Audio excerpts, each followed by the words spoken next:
Hi, welcome to Dr. Joe Academy reading and writing class. Before we get started, just to make sure you can hear me as well as see the Google Slides presentation, can you please type 1 in the chat?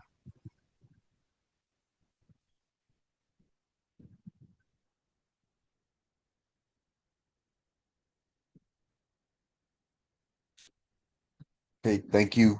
And I also sent in the link so everyone can join into the Google Slides. Let me also go ahead and make a slide for you, Amy, as well.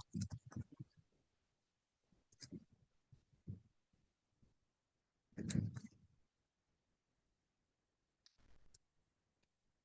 right, let's get into the main topic. So the focus we're having today is appearance and reality. And Amy, I'm not sure if you've been here for any of the previous classes. Um, yeah, I don't remember you having been here for any of the classes before, but usually we have a topic that we focus on, and then beyond that we have writing activities as well as reading material, all related to the same topic. That would kind of be the backbone of the class. So, based off the topic appearance versus reality, we all live in a fantasy. The question is whether it serves us or imprisons us. So, there is the life we live and the life we imagine. Most people carry a secret interior world, a version of themselves that is braver, freer, or more powerful than the ones others sees. The reason it matters is because the gap between appearance and reality is not just about daydreaming. It is about identity, who we perform ourselves to be versus who we actually are, and whether those two selves can ever meet. So we're going to be reading The Secret Life of Walter Mitty. It's a short story and it's not too long at all. It's from 1930. It's written by James Thurber, and it's a darkly comic story about a man whose fantasy life is so vivid it makes his real life almost invisible. Some big questions I want everyone to keep in the back of their mind is fantasy an escape from reality or a form of truth? Does the self we imagine reveal more about us than the self we perform? And what does it cost to live inside your own head? All right, so before we get into the reading material, we're going to go through some discussion questions. And how this works is you don't have to write out the answers, you would be verbally sharing your answer. So we have 4 questions over here. What I'll do is I'll assign 1 and 2 to Nathan and 3 and 4 to Amy. So you would be responsible for answering these questions. Right now, the time is 8:03. I'm going to give 3 minutes until 8:06. And in that time, you can gather your answers for both of the questions you've been assigned to. And then at 8:06, everyone will share their answers. If anyone has any questions, feel free to ask me.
Just wanted to give a reminder in about 1 minute, we're going to go through all of the discussion questions.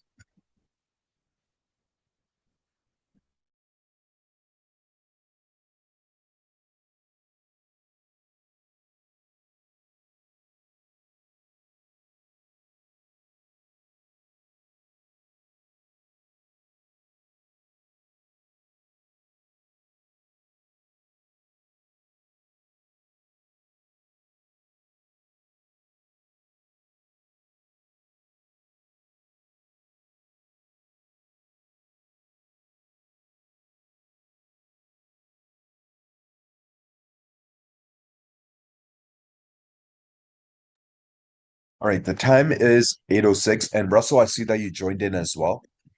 What I'll do is, okay, we'll just go through three of the questions instead. And Amy, you could still do question three. Nathan, you could do question one. And Russell, I'm going to assign question two to you. All right, so let's start off with question one. Do you have a version of yourself that exists only in your head? A self that is braver, more capable, or more respected than the one people see? Where does that version come from? Nathan, can you go ahead and share your answer?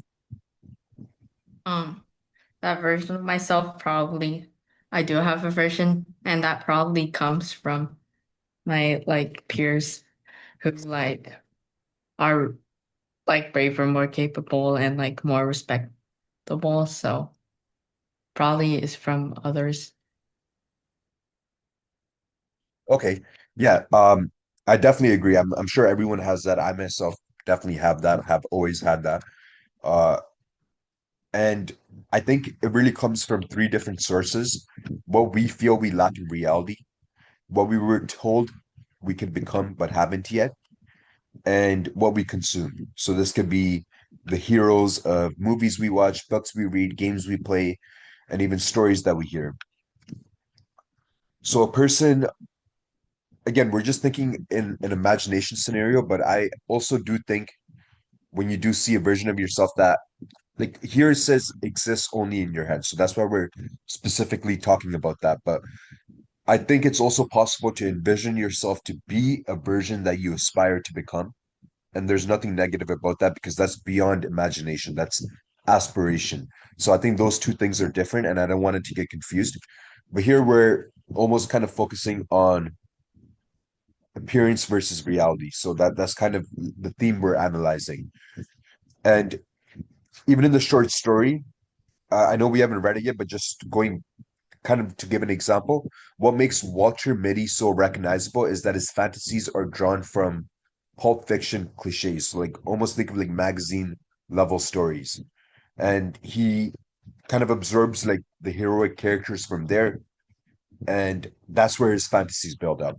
And I'm sure everyone gets that feeling. Maybe if you really watch a movie that you like, when you come out of it, you almost feel like that person. You kind of like start thinking like that person, even if it's just for a short bit of time. All right, let's go on to the second question. When you daydream, what kind of person do you become? What does the content of your fantasy say about what you feel is missing from your real life? Russell, can you go ahead and share your answer for the second question? Sometimes when I daydream, I imagine like giving a presentation without feeling nervous, and then I become a person who's like more calm and self-assured and confident. Um, so this daydream says that I have I have self-confidence or like self-esteem missing from my life. Okay, yeah. No, that's definitely a great response. And yeah, I do think with the daydream, it could be multiple different factors, but I like the way you're looking at it in terms of almost having goals for yourself. I think that's the best way to look at it. Here, the way the question's presented, it's almost as if what's lacking, but I don't think it's always that perspective to look at it from. Again, I do think a lot of this is opinionated, right? So we get to have our thoughts on what this is, but I think imagination is a very crucial and very important thing. To be able to imagine yourself in a certain position, whether it be goals, confidence, wealth, how you carry yourself, how you present yourself to others, um, how you appear along to your friends, family, and more importantly, how you appear to yourself, like what you think of yourself. If you set those certain goals and you have imaginations based off that, I think beyond just saying it's lacking from you, it's also something that you want to build, something you want to work on. And I think imagining it is almost the first step. So again, just sharing a different perspective out there as well. So let's take a look at the third question. Think of someone whose public image is very different from who they actually are. How did that gap form? Is it deliberate or does it happen without the person realizing? Amy, can you go ahead and share your answer for the third question? Well, I think that sometimes it is deliberate, like for example, celebrities.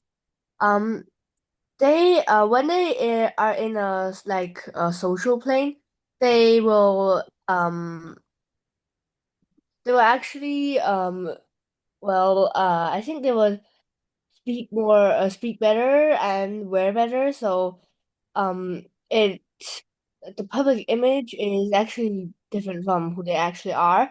But sometimes like people just get this difference because they want to um like get to others' expectations, and in that case it doesn't happen. It happens without the person realizing.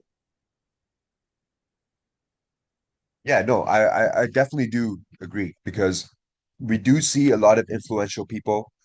We could just think of celebrities or politicians and think about, I think now it's a little bit more out in the open because we're able to see so much different information to the point where even though celebrities are still idolized to this day, there's still a lot of information that goes against them. So regardless of the fact they may still be idolized, but I guess that public image is slowly becoming the same as their private image just because of how open everything is with social media nowadays. But that gap that formed, I think, definitely is deliberate.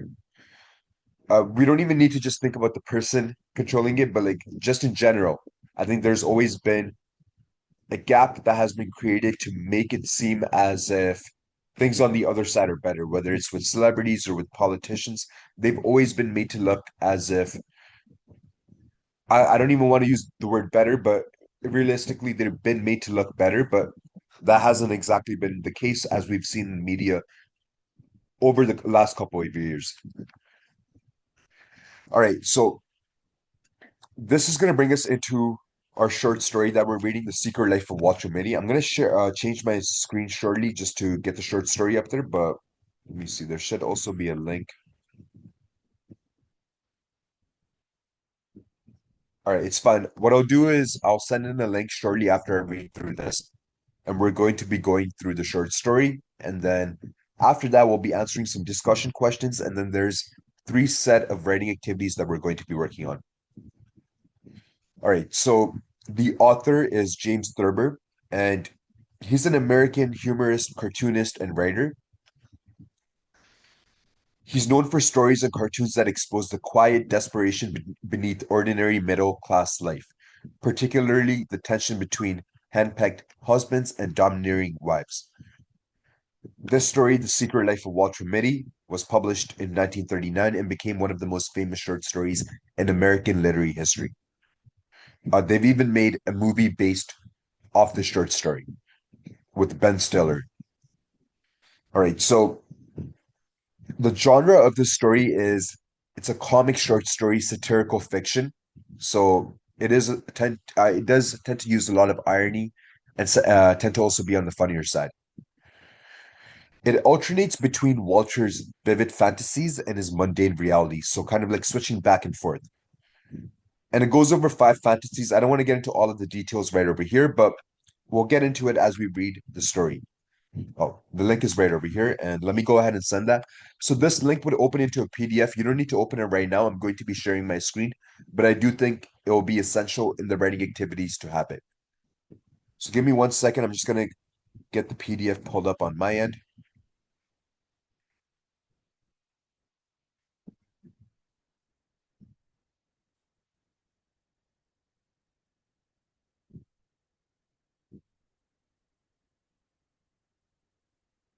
Okay.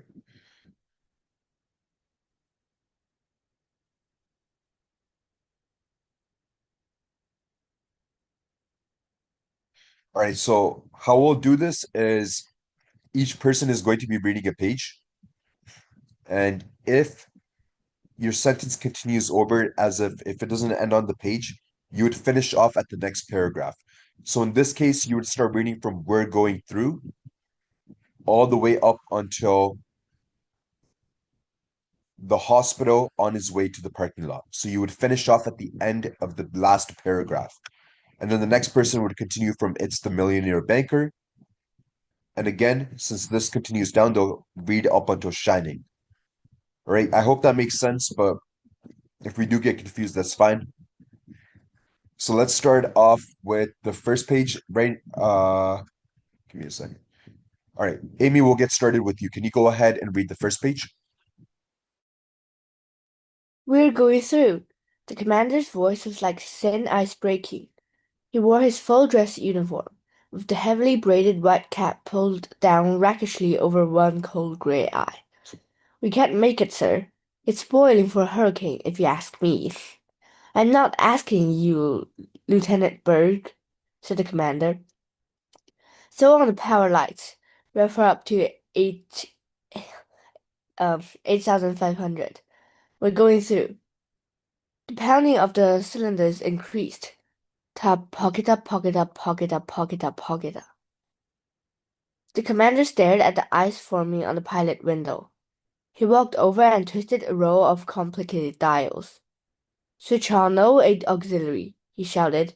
Switch on no 8 auxiliary, repeated Lieutenant Berg.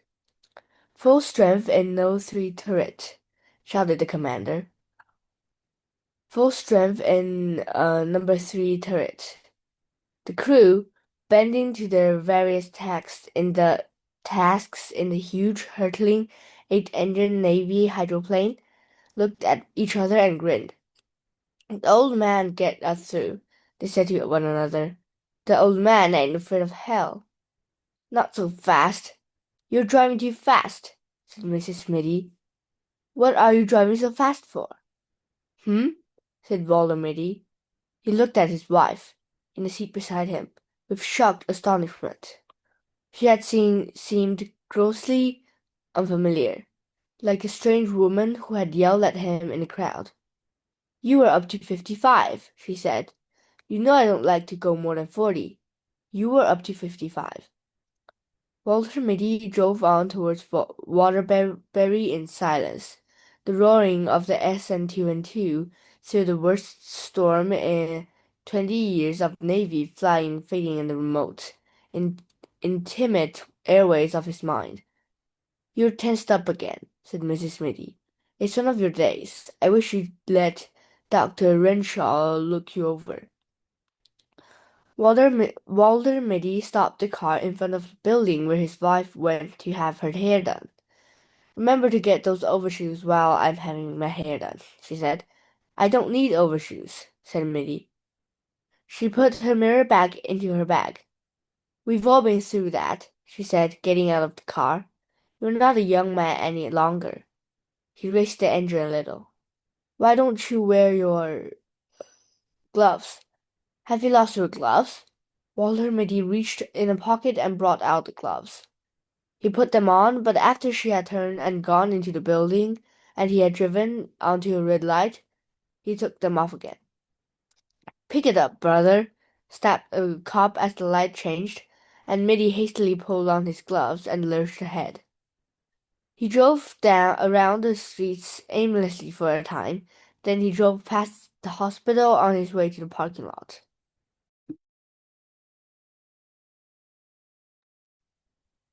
Okay, and Nathan, can you continue from "it's the millionaire banker"? It's the millionaire banker, Wellington Macmillan, said the pretty nurse. Yes, Walter Mitty, removing his glasses slowly. Who has the case? Dr. Renshaw and Dr. Benbow, but there are two specialists here, Dr. Remington from New York and Dr. Pritchard Mitford from London. He flew over. A door opened down a long, cool corridor, and Dr. Renshaw came out. He looked distraught and haggard. "Hello, Mitty," he said. "We're having the devil's own time with Macmillan, the millionaire banker and close personal friend of Roosevelt. Obstreosis of the ductal tract, tertiary. Wish you'd take a look at him." "Glad to," said Mitty.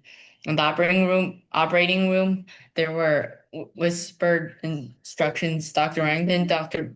Mitty, Dr. Pritchard Mitford, Dr. Mitty. I've read your book on strepthrocosis," said Pritchard Mitford, shaking hands. "Brilliant performance, sure." "Thank you," said Walter Mitty. "Didn't you know you were in the States, Mitty?" grumbled Remington.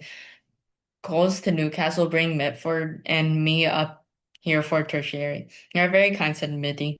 A huge, complicated machine connected to the operating table with many tubes and wires began at this moment to go pocketa, pocketa, pocketa. "The new synthesizer is giving away," shouted an intern. "There's no one in the East who knows how to fix it." "Quiet, man," said Mitty in a low, cool voice. He sprang to the machine, which was now going pocketa, pocketa, queet. He began fingering delicately a row of glistening dials. "Give me a fountain pen," he snapped. Someone handed him a fountain pen. He pulled a faulty piston out of the machine and inserted the pen in its place. "That'll hold for 10 minutes," he said. "Get on with the operation." A nurse held over and whispered to Renshaw. Mitty saw the man turn pale. "Scorpiosis has set in," Renshaw said nervously.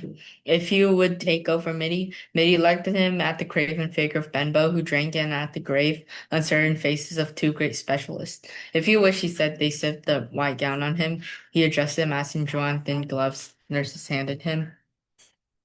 Yeah. Shining. Okay, and Russell, can you continue from back it up, Mac?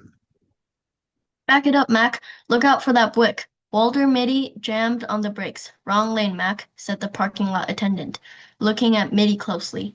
Gia, muttered Mitty. He began cautiously to back out of the lane marked exit only. Leave her sit there, said the attendant. I'll put her away. Mitty got out of the car. Hey, better leave the key. Oh, said Mitty. Handing the man the ignition key, the attendant vaulted into the car, backed it up with insolent skill, and put it where it belonged. They're so damn cocky, thought Walter Mitty, walking along Main Street. They think they know everything. Once he had tried to take his chains off, outside New Milford, and he had got them wound around the axles.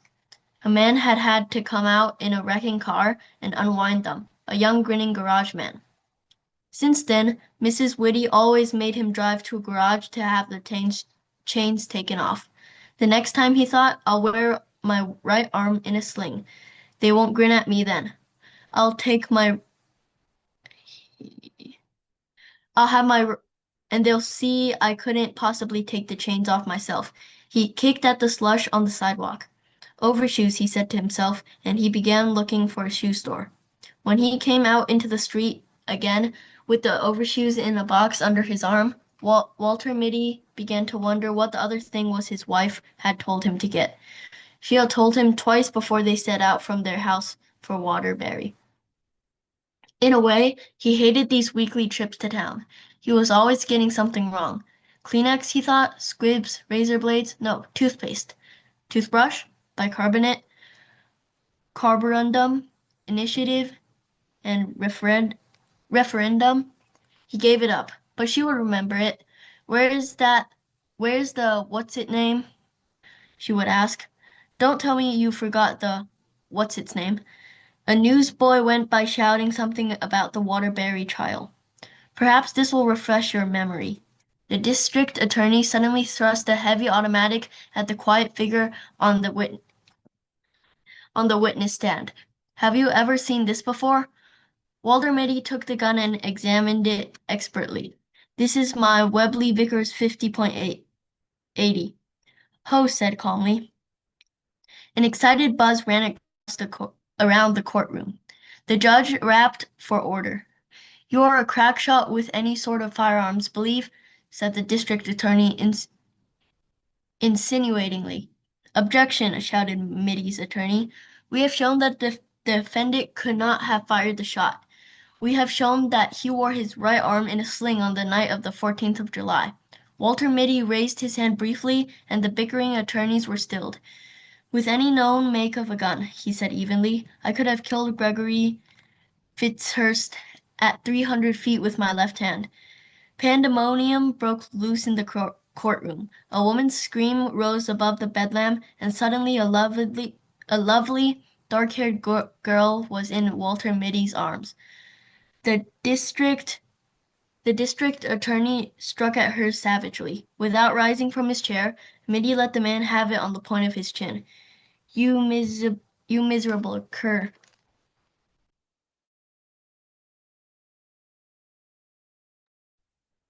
Okay, and Amy, can you continue from Puppy Biscuit? Puppy Biscuit, said Walter Mitty. He stopped walking, and the buildings of Waterbury rose up out of the misty courtroom and surrounded him again. A woman who was passing laughed. He said, Puppy Biscuit, she said to her companion. That man said Puppy Biscuit to himself. Walter Mitty hurried on. He went into an A&P. Not the first one he came, but to a smaller one farther up the street. I want some biscuit for small young dogs, he said to the clerk. Any special brand, sir? The greatest pistol shot in the window thought for a moment.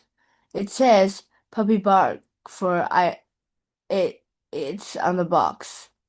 Said Walter Mitty. His wife will be through at the hairdresser's in 15 minutes. Mitty saw in looking at his watch, unless they had trouble drying it. Sometimes they had trouble drying it. She wouldn't like to get to the hotel first. She would want him to be there waiting for her as usual.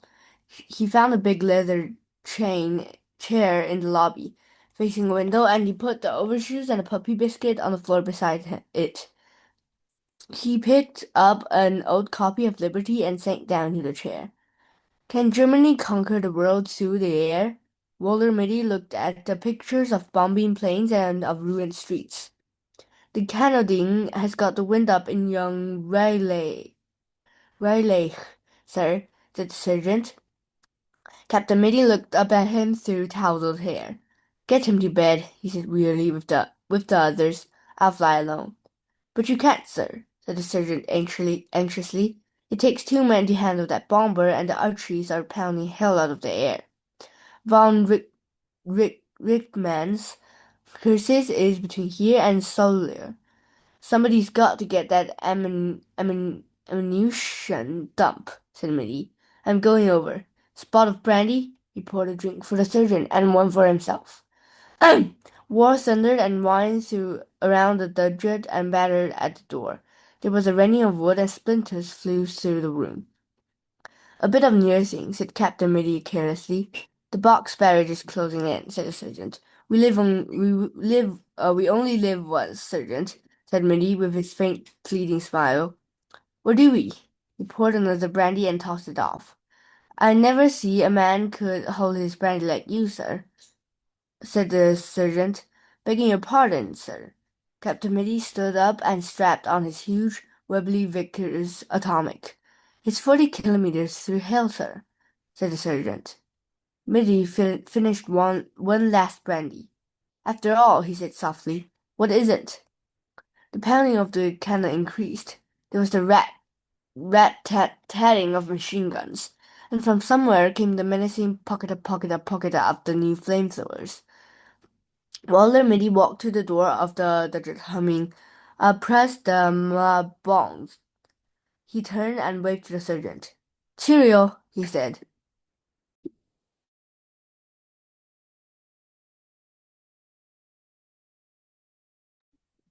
Okay, and Nathan, can you finish off the story by reading the last 2 paragraphs from Something Struck? Something struck his shoulder. I've been looking all over this hotel for you, said Mrs. Mitty. What do you have to hide in this old chair? How'd you expect me to find you? Things are closed in, said Walter Mitty vaguely. What? Mrs. Mitty said. Don't you get the what its name? The puppy biscuit, what's in that box? Overshoes, said Mitty. Couldn't you have put them on in the store? I was thinking, said Walter Mitty. Does it ever occur to you that I'm sometimes thinking? She looked at him. I'm going to take your temperature when I get home, she said. They went out through the revolving doors that made a faintly derisive whistling sound when he pushed them. It was 2 blocks to the parking lot. At the drugstore on the corner, she said, wait here for me. I forgot something. I won't be a minute. She was more than a minute. Walter Mitty lighted a cigarette. It began to rain. Rain was sleet in it. He stood up on the wall of the drugstore, smoking. He put his shoulders back and his heels together. To hell with the handkerchief, said Waker Mitty scornfully. He took one last drag on his cigarette and snapped it away. Then, with that faint, fleeting smile playing about his lips, he faced the firing squad, erect and motionless, proud and disdainful. Walter Mitty, the undefeated, inscrutable to the last.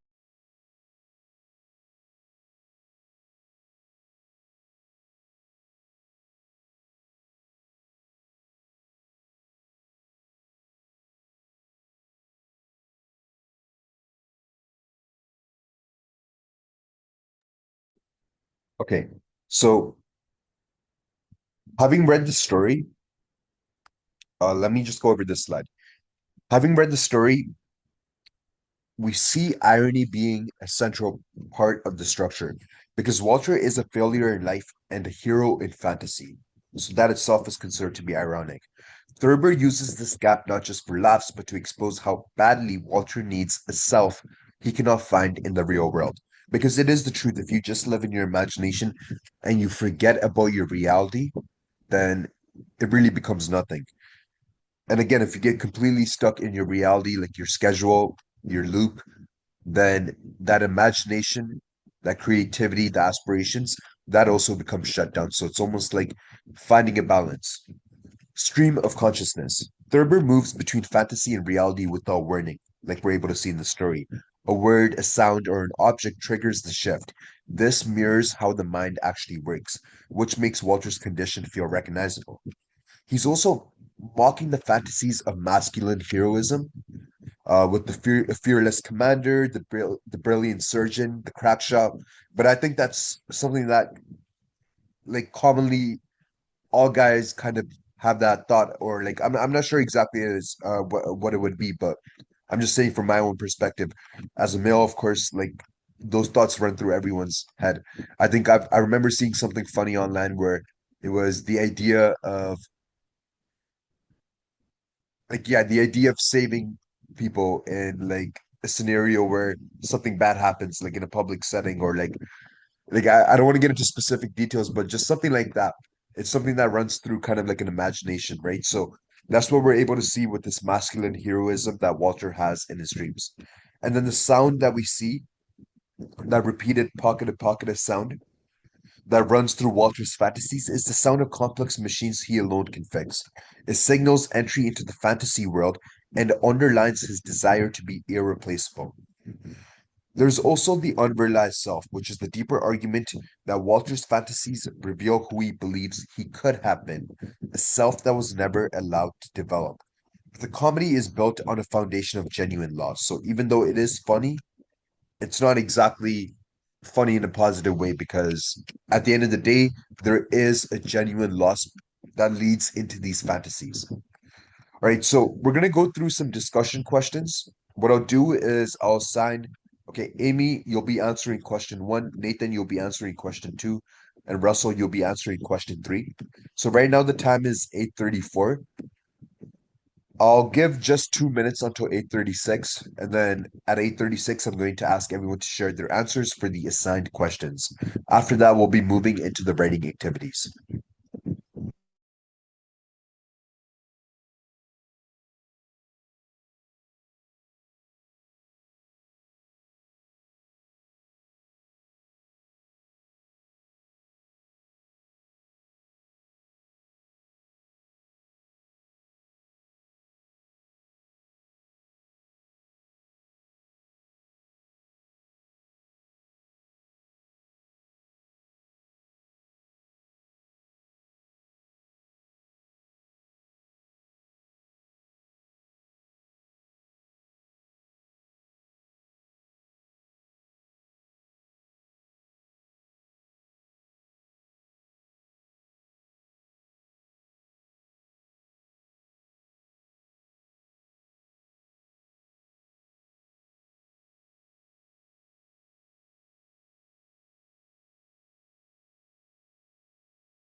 All right, we'll start off with the first question. Every one of Walter's fantasies involves him being the most competent, respected person in the room. What does this pattern reveal about what Walter feels in his real life?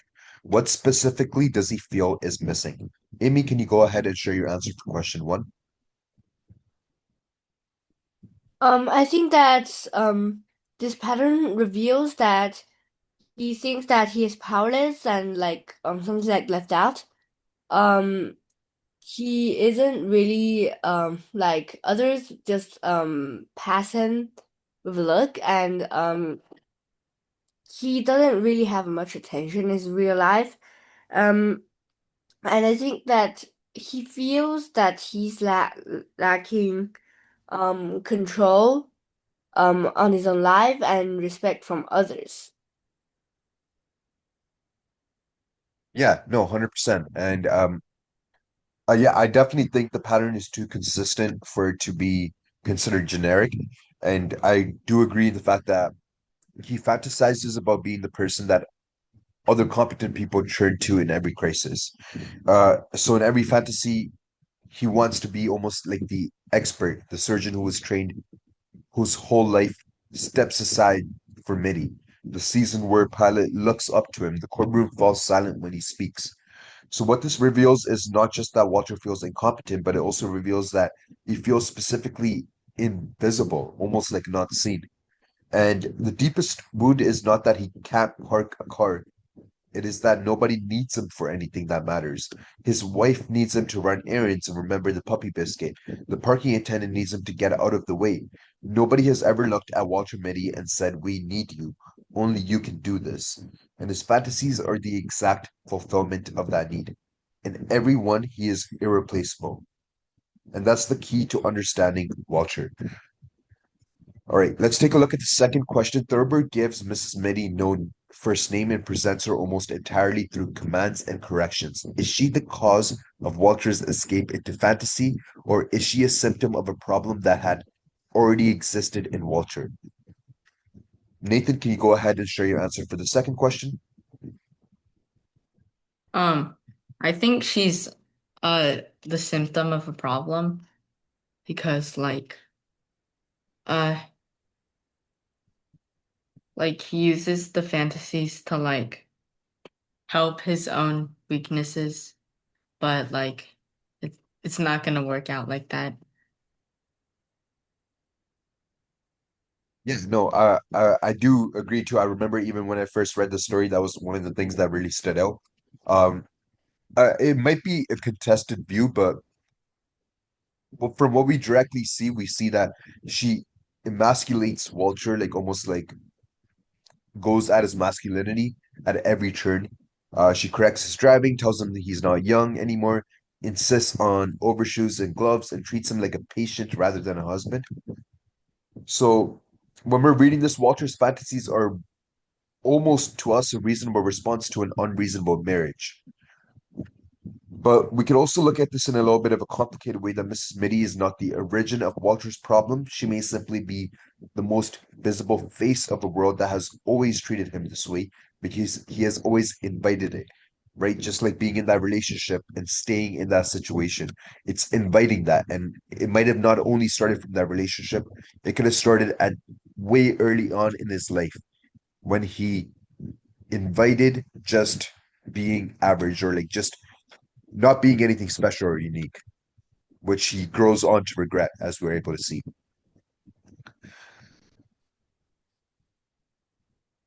And we could also argue that the author is almost trying to satirize Mrs. Mitty, right? Like, kind of just make her like a satirical character. And that's why she's not specifically named. And she almost Mm. denies Walter's dignity, right? So the story is kind of built on erasures, and she's one of them. So I think she's almost there primarily as a plot device rather than to be seen as a villain. All right, let's take a look at the third question. The story is very funny, but is it also sad? What exactly makes it both at the same time? What is Thurber doing with comedy that a purely serious story could not do? Russell, can you go ahead and share your answer for the last question?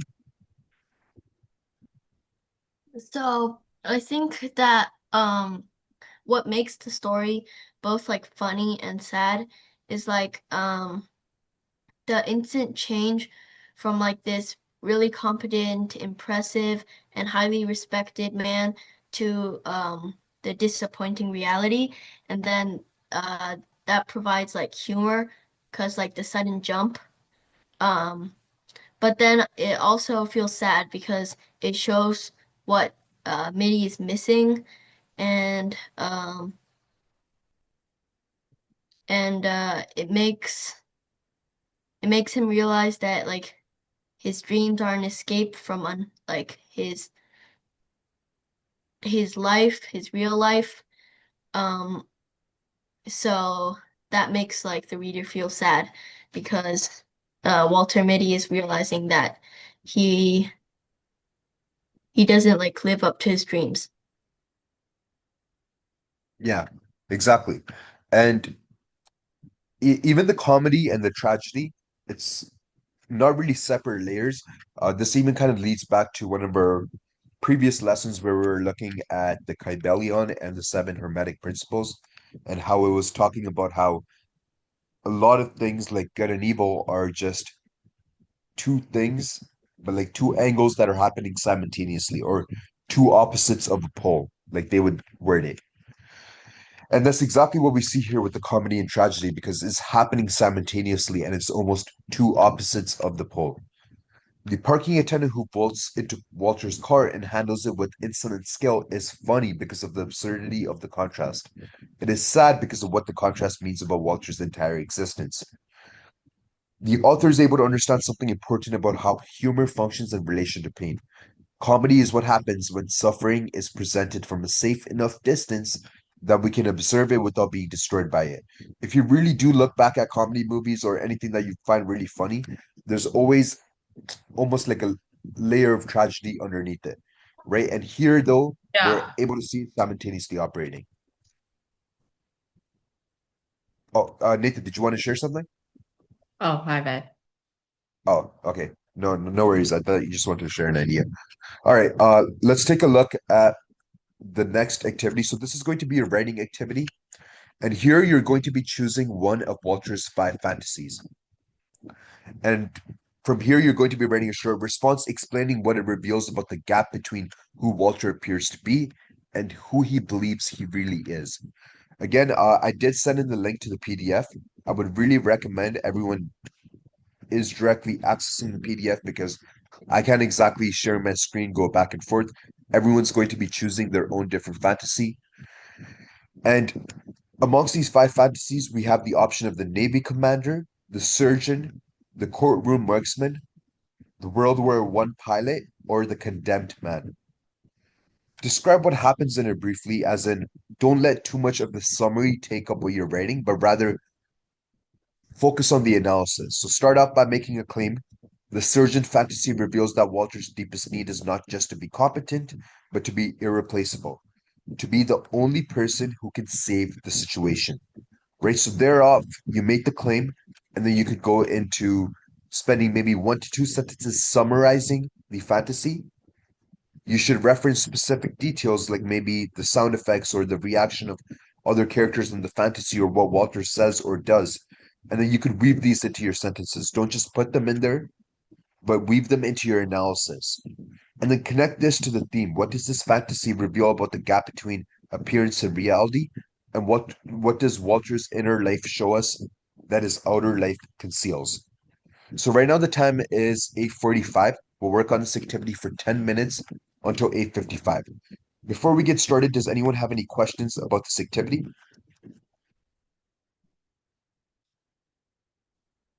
All right, if anyone does have any questions at any point, feel free to ask me. Again, at 8:55, we'll be taking up this activity.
Okay, I just wanted to give a reminder, we have about 5 more minutes, 6 minutes to be exact, until we take up this activity.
Okay, the time is about to be 8:55. I would like everyone to paste in their responses or send it into the chat.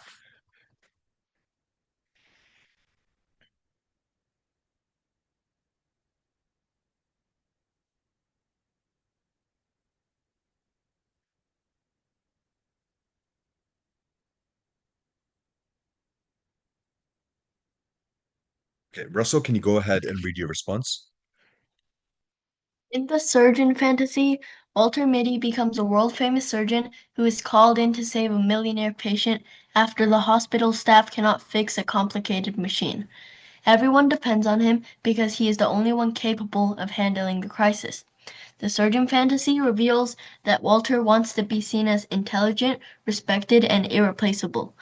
In real life, people often treat him as absent-minded and incapable, but in his imagination, he is the person everyone trusts. The other doctors admire him and wait for his instructions while Walter stays calm under pressure and confidently solves the problem with the machine. Instead of being criticized, he is praised for his skill and leadership. His rich inner life hides his desire for respect and importance, showing that appearance do not always reflect what a person truly feels or dreams about.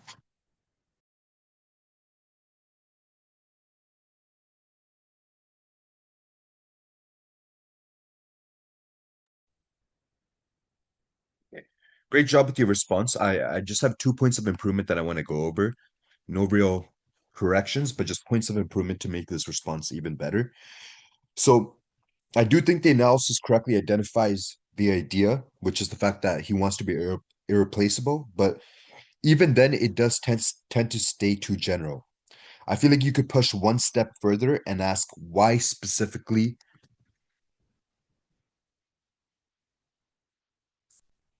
the machine.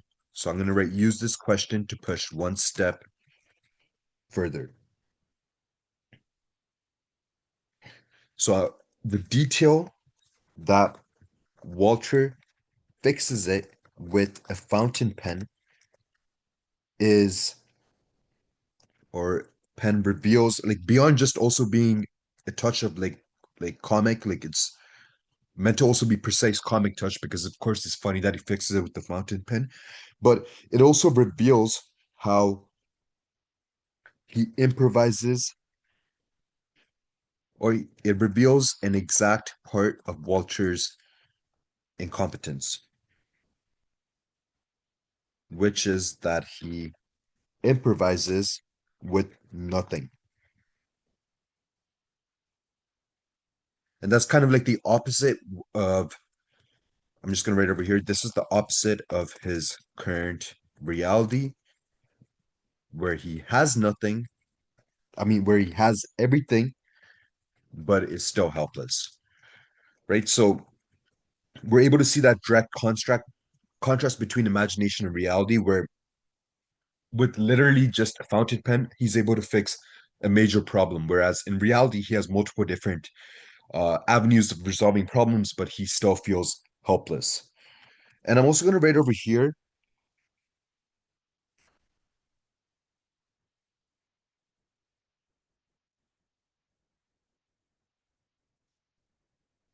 Okay, yeah. I want to just highlight this portion right here. Maybe we'll bold it or we'll underline it just to kind of separate it, and then I'll write over here in brackets. I do think that portion, that closing sentence, it kind of weakens the argument because I'm going to write over here, the highlighted phrase can apply to almost any character, right? The idea that appearance does not always reflect what a person truly feels or dreams about. The closing should say something specific to Walter. Focus on what this particular gap costs him or what it reveals about the kind of respect he has never received. All right. And Russell, do you have any questions about the provided points of improvement? No. Okay.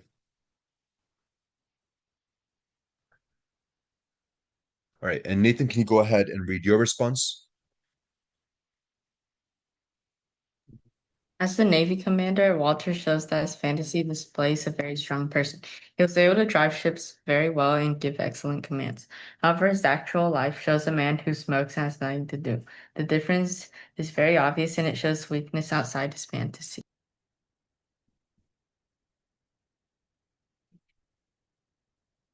Okay.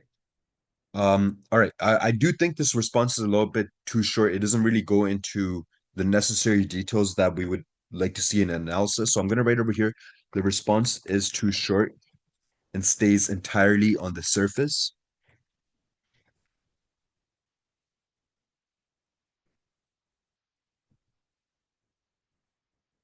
So you're able to identify the gap between fantasy and reality, but you never explain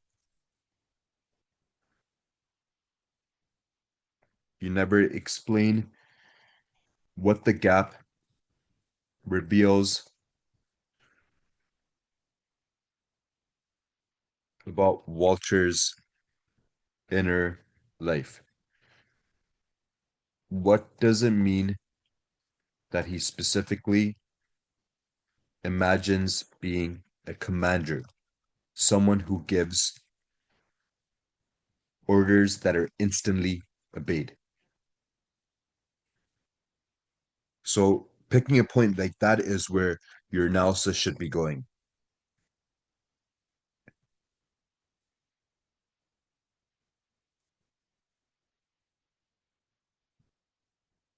Okay, and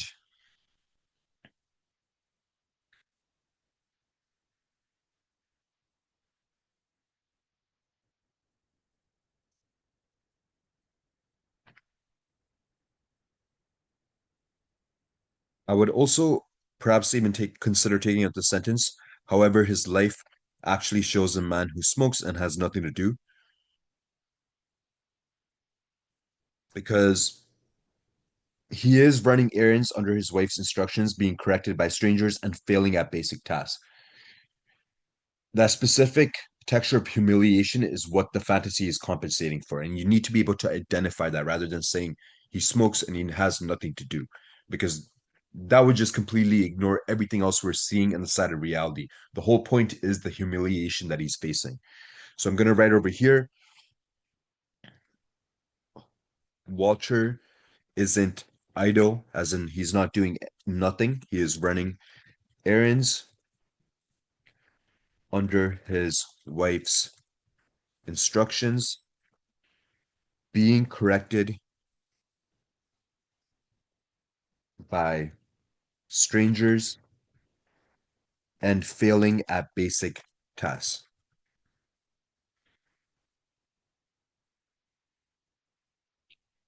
That specific layer of humiliation needs to be identified as what the fantasy is compensating for. All right. And Nathan, do you have any questions about the provided points of improvement? No. Okay. And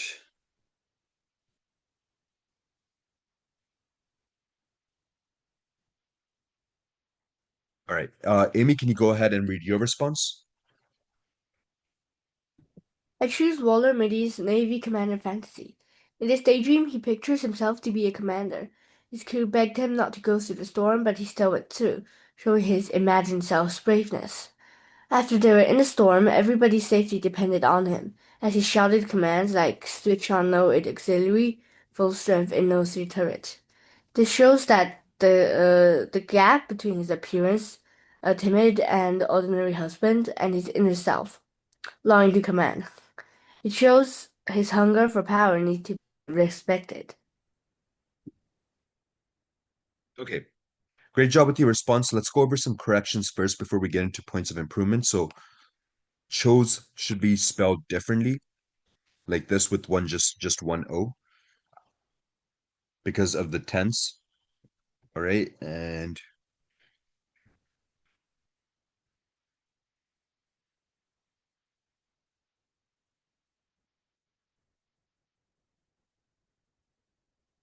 All right. Instead of braveness, we could write imagine self's bravery.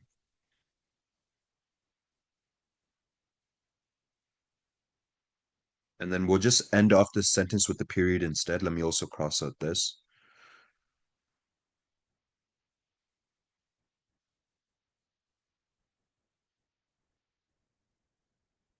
Okay, and when you introduce quotes like this, you should always have a comma and then introduce the quote. And then even over here, we would put the comma inside the quotation marks and then introduce the next one. And yeah, that would be fun. And we wouldn't exactly need to capitalize it because it's not a full sentence. So we could just even leave the phrases like this with the lowercase letters.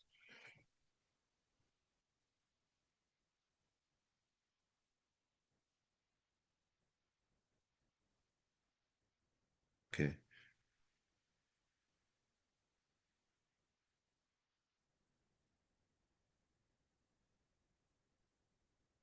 Okay, we could write instead that gap between his appearance of a timid and ordinary husband and his inner self who is longing to command. Again, just because the previous sentence, it didn't flow correctly. All right, now let's get into some points of improvement. So let's start off with the quotes. The quotes from the story need to be followed by explanations. They can't just be put in there. I'm going to rate even after each one. So there has to be a purpose to the quote you bring. So if you bring a quote, it has to be relevant. It has to be something that's pushing your argument, supporting your argument. So when you bring that quote, it should be easy to think about the explanation because that sentence you write after introducing the quote, sometimes even before, will be the sentence that connects it directly back to the argument that you're making. Right. So I think here you drop the quotes in and you move on too quickly. And the reader needs to be told what those specific commands reveal about Walter's fantasy of authority. So I'm going to write over here, write what exactly those commands reveal about Walter's fantasies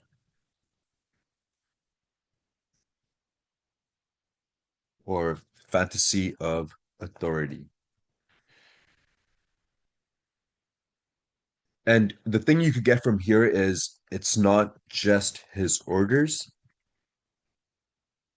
but it's the fact that, or it's not just that he gets to give orders, but it's the fact that his orders are instantly obeyed. And you would have to explain that over here because you just mentioned this is what they say, but that does really nothing for us. Instead, you would have to be like, okay, these commands that he's throwing out are instantly followed with people automatically obeying these commands. And this type of authority is what he strives for, even within his reality, or he feels he's lacking this. And then you would be able to connect that together. Right. And I also feel the final sentence, maybe I'll write it right over here. Let me just make it red and bold it, or I'll make it red and underline it. So I think the final sentence is unclear because it seems almost kind of out of tone from what we're seeing elsewhere in the paragraph.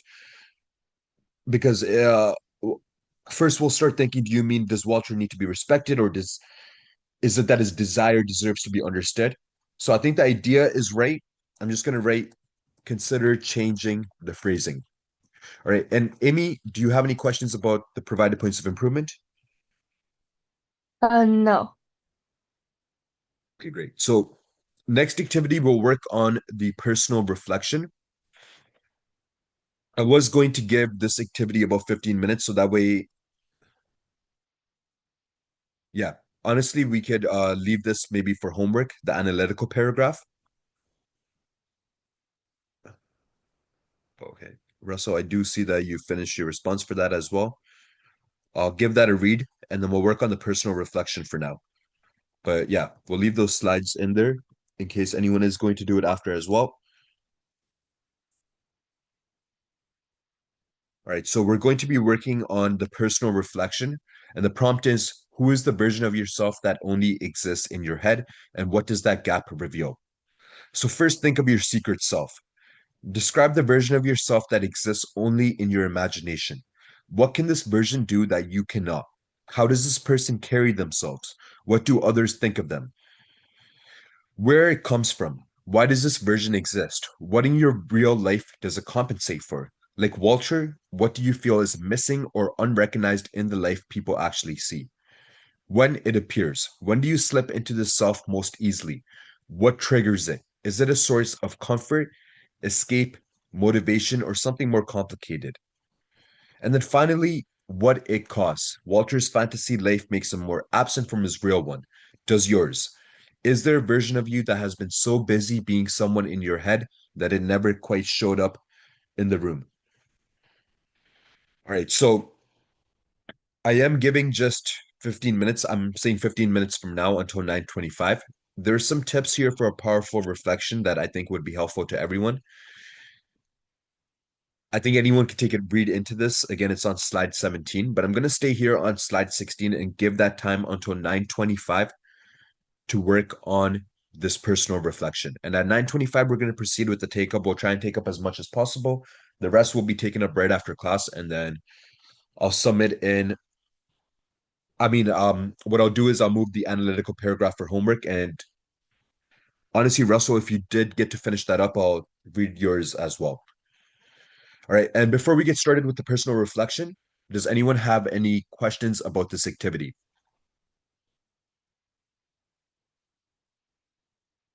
Okay. If anyone does have any questions at any point, feel free to ask me.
Okay, just a reminder, in 5 minutes, we are taking up this activity. I just want to take this time to also introduce the rating activity so we could focus on the take up in the last 5 minutes. And if anyone's done their responses earlier, feel free to send it in. There's no specific timeline. Okay, so Walter Mitty, the Undefeated. That's the title of the writing prompt. I want everyone to write a literary analysis arguing whether Thurber presents Walter Mitty's fantasy life as a form of freedom, a form of defeat, or something more complex than either, and what this reveals about the relationship between the self we imagine and the self we live. Some requirements for this is to open with a clear, arguable claim about what Thurber argues through Walter's fantasy life, analyze at least 2 of Walter's 5 fantasies as evidence, what each reveals and what they share, examine the final image of the firing squad in at least 1 paragraph, and address the role of Mrs. Mitty and the real world in shaping Walter's need for fantasy. Close with a statement about what this story reveals about the human relationship between appearance and inner reality. All right, so the requirements are put right over here. The expectations are it's about 600 to 800 words. Make sure it's a typed, polished essay and is posted on the forum by next class. And every paragraph must advance the argument, no plot summary, quote specific lines, general statements, or not analysis. All right, so this will be due before next week's class, and you can submit this onto the forum.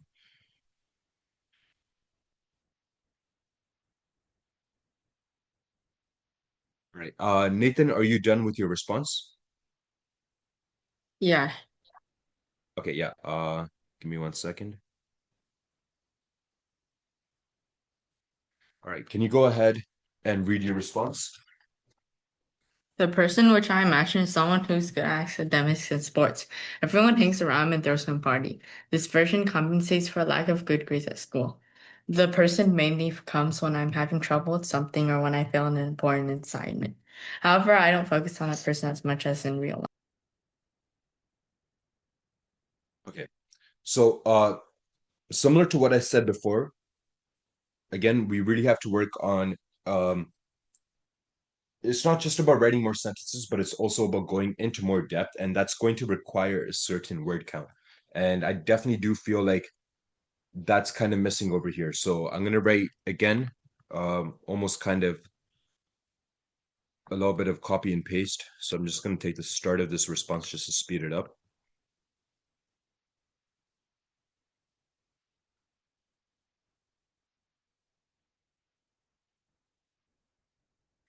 All right, so I'm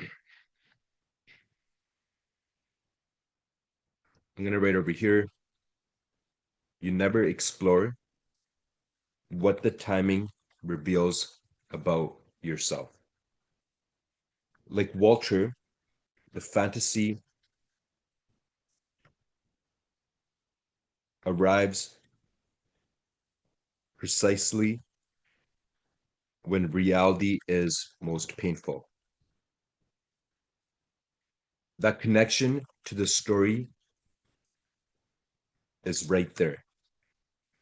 And it's up to you to identify it. So again, that would be a part of what you'd be writing to add on to this paragraph.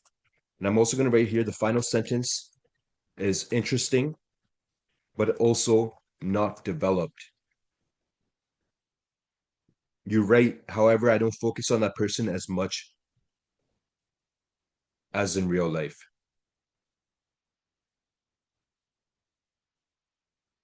I think we could just remove as here as well.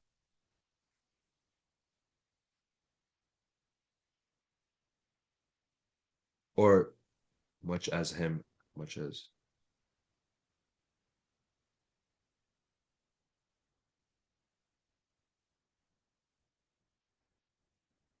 I think you meant to write as much as him in real life. Okay, I'm just going to write over here. You need 1 more sentence to make this a real observation, because it does start to become an observation where you're saying that the way it consumes MIDI, that fantasy doesn't consume you. So you want to kind of maybe even add 1 to 2 sentences, talk about why that fantasy doesn't consume you to that extent and what kind of balances the reality versus the appearance or imagination. All right, and the time is 9:25, so everyone, it is time for us to proceed with the take-up. I'm just going to give you a second to finish up with your sentence, Russell.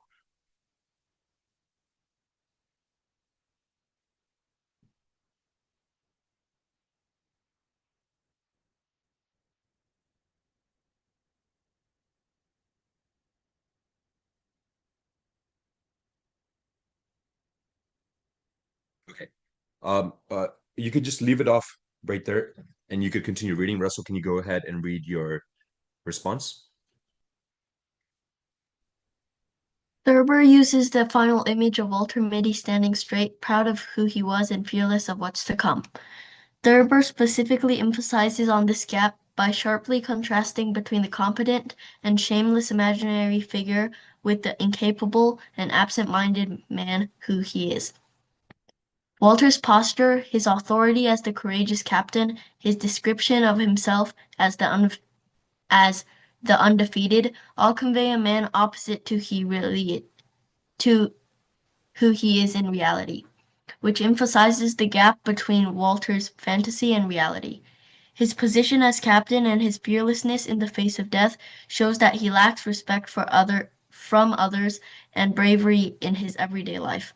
His wife scolding him for forgetting errands, the parking attendant mocking his driving skills, he is constantly belittled and pushed around by others. That is why he imagines himself as respected, irreplaceable, and competent in all of his fantasies. He is denying his daily defeats with these daydreams. This also connects to earlier moments in the story. Every daydream is the mind and ego compensating for each embarrassment in his daily life.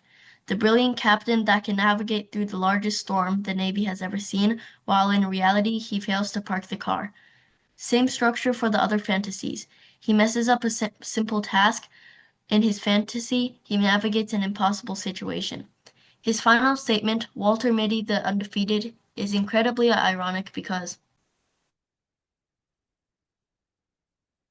Okay, really good job with this response. I think it's well fleshed out. The parallels you draw are great, and you go into precise examples.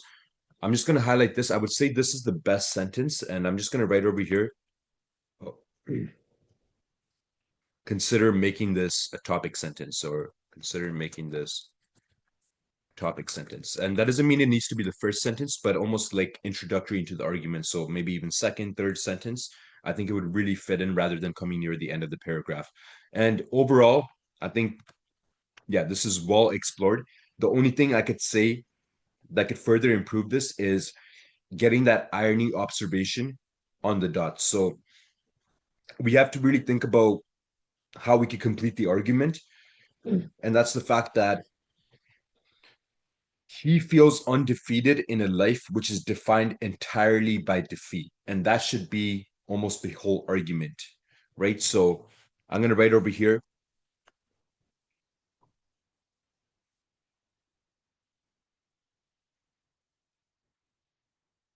You need to complete the irony observation.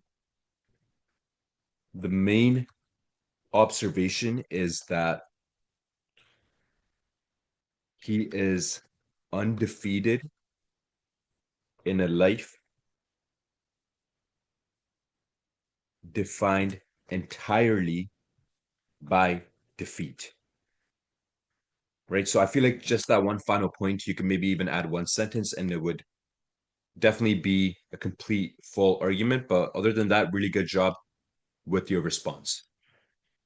Okay. And Amy, I got your response as well. What I'm going to be doing, Amy, is reading your response after class.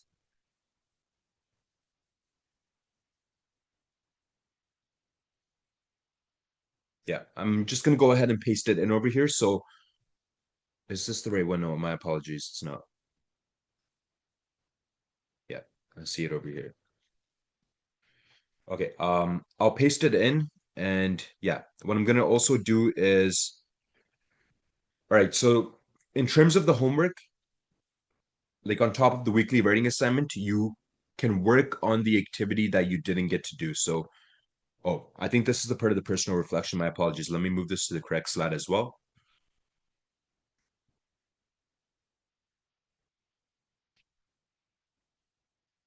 All right. Okay, so Amy, I'll read this after class. Most likely not immediately, maybe within the next 30 minutes. And the time is 9:30. I'm going to go ahead and dismiss the class. I hope everyone has a great week ahead of themselves. Bye. Bye. Thank you.